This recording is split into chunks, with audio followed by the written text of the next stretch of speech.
Well, in the front office, Howie Roseman and the Eagles entered the draft in search of a wide receiver one, maybe, to add to that puzzle there with the Eagles. They found one, just not in this rookie class last night in Vegas. Philly trading out that second first-round pick, dealing that number 18 pick to the Titans, part of a blockbuster trade there to bring A.J. Brown to the city of brotherly love. A second-round pick a few years ago. Of course, total yards, when you look at the numbers, almost 3,000 receiving and 24 touchdowns since being there in the Music City. But take a look at the trade details. The Eagles, of course, getting Brown into the fold. The Titans using that 18 pick to take Treylon Burks and then receiving that third-round pick at 101 from Philly.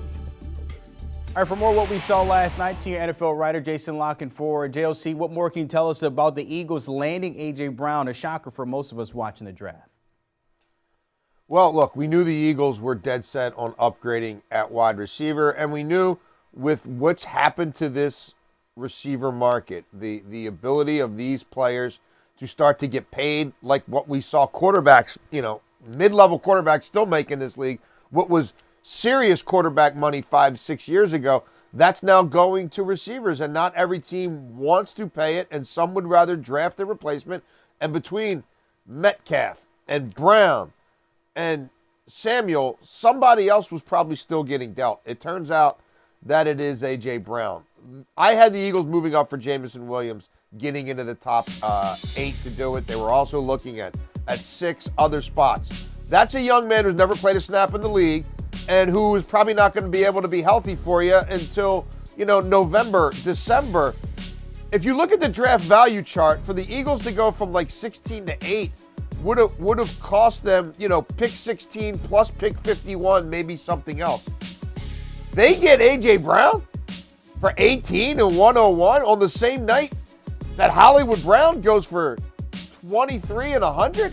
It's an absolute steal. Now the money, it's going to make a lot of money, $57 million guaranteed in the first couple years of the deal.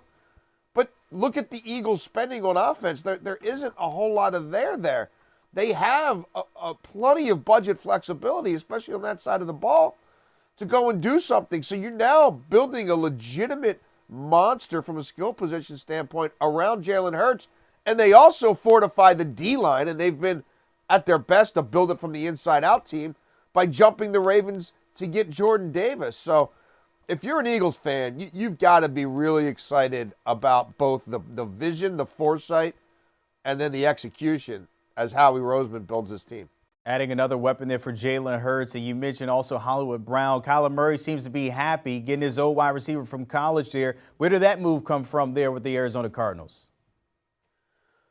Well, Hollywood Brown's one of the many receivers who's been disgruntled with his franchise. He scrubbed his social media. He's made a lot of passive-aggressive comments on his Twitter and his Instagram. He wasn't around for OTAs. He's seen the price of receivers go bonkers, and he's in an offense that, is a little non-traditional by current standards. It's a throwback offense. And he also knows that, they're getting Dobbins and Gus Edwards back. They're investing in the offensive line. They're going to run the football a lot. Mark Andrews is the number one guy. Now, look, Hollywood Brown, though, has got serious limitations from a size standpoint, from a route tree standpoint. He's never been the yards after the catch guy that the Ravens thought he would be. I mean, the comp coming in was Deshaun Jackson. This guy's not Deshaun Jackson. He was overdrafted. There were other receivers taken after him in that draft who were more consistent, bigger targets, and better without as many drops. But look, when Kyler Murray runs around and does stuff off script outside of the pocket, Hollywood Brown's pretty good at those kind of drills. He's done a lot of them with Lamar Jackson. He does have speed. He does have twitch, but he also has limitations. I look at that trade, though, from the Cardinals standpoint, and you look at that versus A.J. Brown and some of these other moves, and I think the Cardinals got the lesser end of the stick here, especially if/when they make Hollywood Brown $18 to $20 million a year receiver, which he ain't. All right, so the Eagles and Cardinals banking on what can Brown do for you with those two receivers finding new homes. But no trade for Deebo Samuel, a guy we talked about that we thought might be dealt in day one. You even had it in your mock draft, but chances we could see that maybe happening today with Deebo. I don't know about today. I mean, you make a trade like this and you've seen all these first-round picks involved in other trades.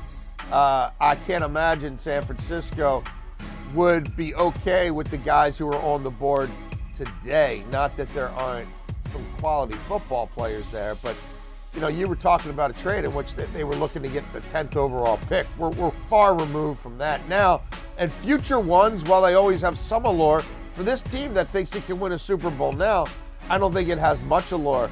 Deebo Samuel, if he really doesn't want to be there, if it's really not about money, it's always about money, then he can make this a long, hot, ugly offseason for the 49ers. The idea of Trey Lance with that group of players without Deebo Samuel in the wide receiver room through OTAs as he's trying to master an offense and become the leader of that team, that could be a tricky proposition.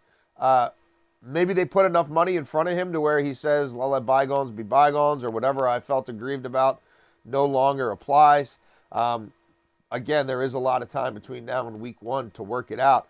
But that's a trade that, if it was going to happen, it most likely would have happened, I believe, like the Hollywood Brown trade happened, like the A.J. Brown trade happened. But if it gets messy enough that they feel like they have to deal him before the season, so be it. Then you're trying to get players in return who can help you now, because, again, obviously those draft picks wouldn't be coming around till next April. So that's the situation in San Francisco. What about in Cleveland? Baker Mayfield, still part of the Browns. What's the latest you can tell us about him possibly moving there?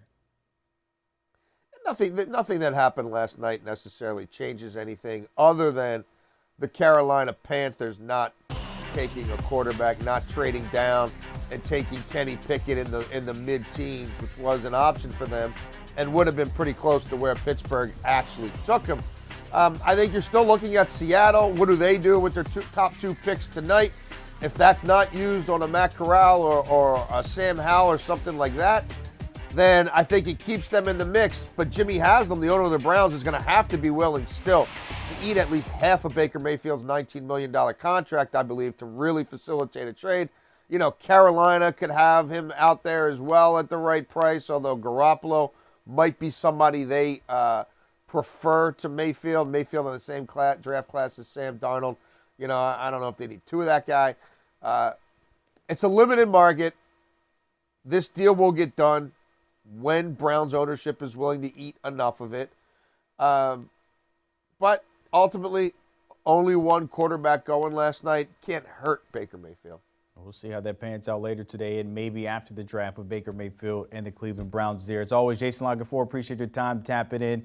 Don't forget the Pick Six crew always down and everything when it comes to the round 1 recap here. Winners and losers, Jets and Giants. I mean, you could easily say they made some money, or at least their future is bright for those two. Eagles adding A.J. Brown and Kenny Pickett staying in Pittsburgh. The fellas breaking it down. Just download and give them a follow. Do you want a sports network that delivers everything that matters about the game? The highlights, the picks, the instant analysis, no yelling, no fake debates, no politics. Hit the subscribe button and never miss a moment.